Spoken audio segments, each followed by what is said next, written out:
Back to my channel. Welcome করতে করতে আমি মহা আমার আরেকটি নতুন ব্লগে সকল বন্ধুদের জানাই ওয়েলকাম। কেমন আছো তোমরা সবাই? আশা করি যেখানে আছো সবাই সুস্থ আছো, ভালো আছো, বলে না তো কৃপা আমরা বেশ ভালো আছি। তো এখন মর্নিংয়ে আমরা ব্রেকফাস্ট করে নিয়েছি, করে নিয়ে কিন্তু আমি এখন বেরোবো, আমার কাজ আছে। তো চলো তোমরা সবাই সাথে থাকো, সঙ্গে থাকো, ব্লগটি এখান থেকে কিন্তু স্টার্ট করছি। তো চলো সকাল সকাল কিন্তু আমি ব্রেকফাস্ট করে সংসারের কিছু কাজ সেরে আমি বেরিয়ে পড়েছি আমার কাজে। আর এরকম কাজ কিন্তু আমার প্রায় সময় কিন্তু যেতে হয়। তো আমি এখন হাঁটছি, হেঁটে চলে যাব আমাদের মেন রোডে। এটা আমার মেন রোড থেকে মিনিট 2-3 ভিতরে আর কি আমার বাড়িটা। তো চলো আমি এখন হাঁটছি। আর প্রচণ্ড রোদ, কদিন ধরে বৃষ্টি হলো, তারপরে না এত রোদ্দুর, মানে আর থাকা যাচ্ছে না ছাতা ছাড়া।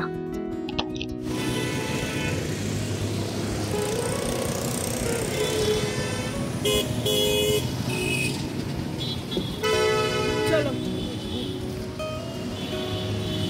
অটোয় উঠে গেছি।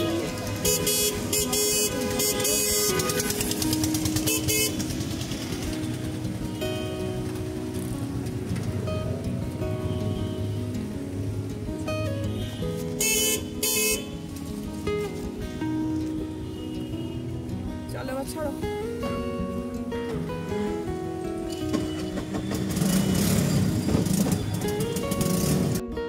আর আমি তো অটোয় উঠে গেছি, অটো ছেড়েও দিয়েছে অলরেডি। আর আমি এবার কিন্তু সোজা চলে যাচ্ছি। দেখো আমাদের রেমেল ঝড় কিন্তু বিশাল তাণ্ডব তো দিয়েইছে আমাদের কলকাতা বা কলকাতা এরিয়া বিভিন্ন জায়গা। তারপরও কিন্তু তারপর দিনে এটা হচ্ছে রেমেল ঝড়ের মানে 30 তারিখের আর কি ভিডিওটি।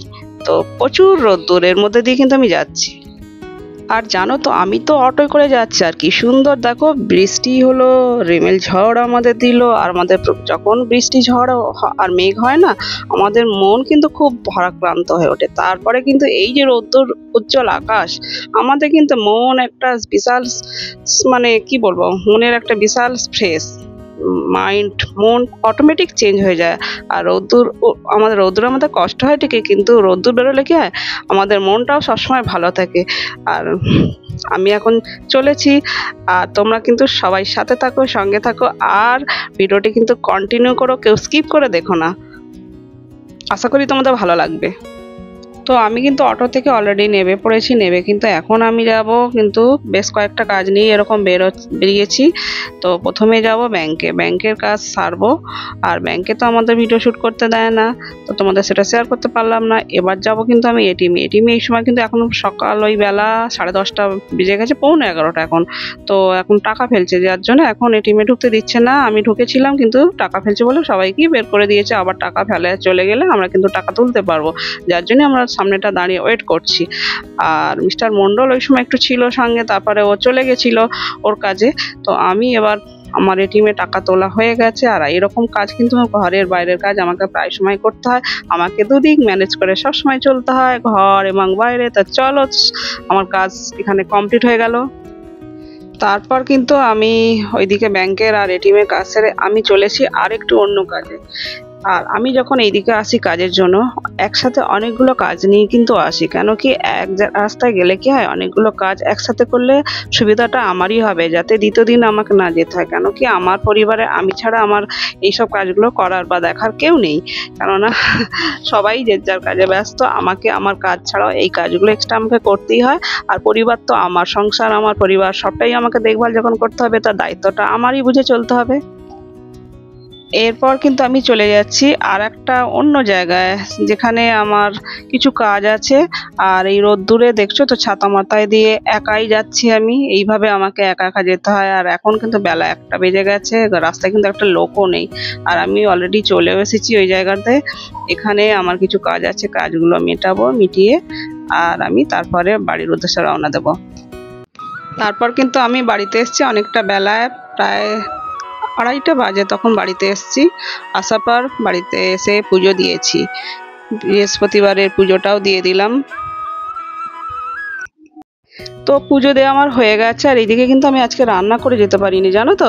আমার রান্না করে যেতে গেলে একটু অন্যদিকে কাজ করেছি, যার জন্য অসুবিধা হয়ে গেছে, যার জন্য রান্নাটা আমার করা হয়ে ওঠেনি। তো মিস্টার মন্ডল কিন্তু 2টোর দিকে রোজ খেতে চলে আসে বাড়িতে অফিস থেকে। তো আমি বলে দিয়েছিলাম যে তুমি কিন্তু খাবারটা নিয়ে আসবে, হোম ডেলিভারি খাবারটা ও কিন্তু নিজেই নিয়ে এসছে। তো আজকের মেনুতে আছে রাইস তো আছেই, আর মাছ আছে, আর এটা উচ্ছে আলু ভাজা, আর এটা পুঁইশাক কুমড়ো দিয়ে একটা পাঁচমিশালি সবজি দিয়ে একটা ঘ্যাঁট, আর আমাদের টক দইটা আমার ঘরের, আর স্যালাড। এই যে আমাদের লাঞ্চ মেনু সারবো।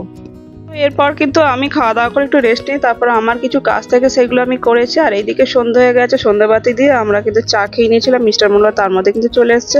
আর আমি আটা মেখে রেখেছিলাম, আটা মেখে আবার কিন্তু আমি রাত্রের জন্য রুটি বানিয়ে নিচ্ছি, যেহেতু আমি সকালে আজকে রান্না করতে পারিনি, রাত্রে তো রুটি বানাতেই হবে। আর রুটি না করলে আমাদের আর রোজ রোজ কিনে খাওয়াটাও ঠিক না। তো আমি ভাবলাম করেই নিই। তো দুজনের রুটি বুঝতেই তো পারছো, 8টা-10টা রুটি হলে হয়ে যায়।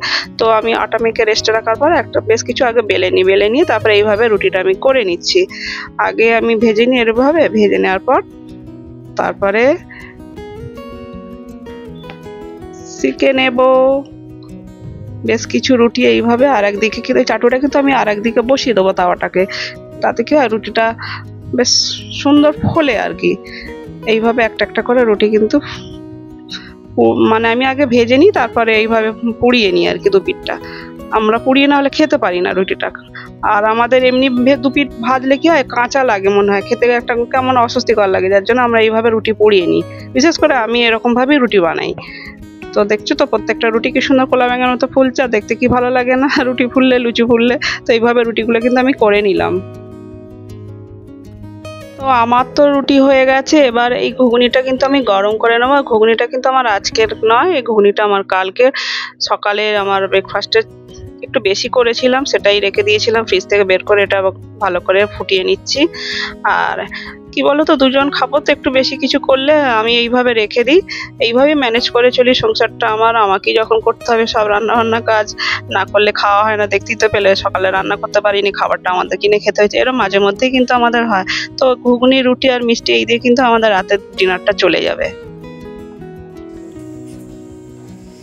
তো গাইস, এই যে ঘুগনিটা গরম করে নিচ্ছি, রুটি হয়ে গেছে, ঘুগনি করে নিলাম।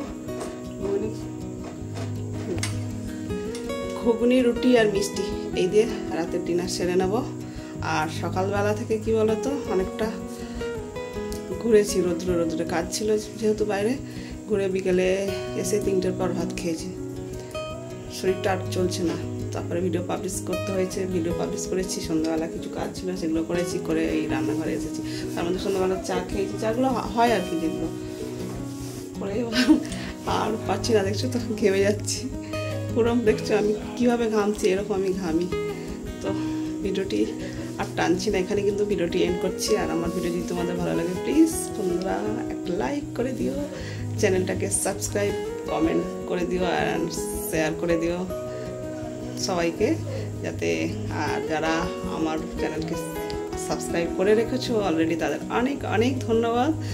আর যারা নতুন দেখছো তারা প্লিজ আমার চ্যানেলটাকে সাবস্ক্রাইব করে দিও। এইভাবে তোমরা আমার পাশে থাকো, পাশে থাকা বেল বাটনটি অবশ্যই প্রেস করো। আমার ভিডিও যখন দেখছো প্রেস করলে কি হয়, নোটিফিকেশানগুলো সবার কাছে চলে যায় আমি যখন ভিডিও পাবলিশ করবো। যে যেখানে আছো সবাই সুস্থ থাকো, ভালো থাকো, ভালো না থাকো, bye, love you all, take care, tata. দেখা হচ্ছে আবার একটি নতুন ভিডিওর সাথে। Good night.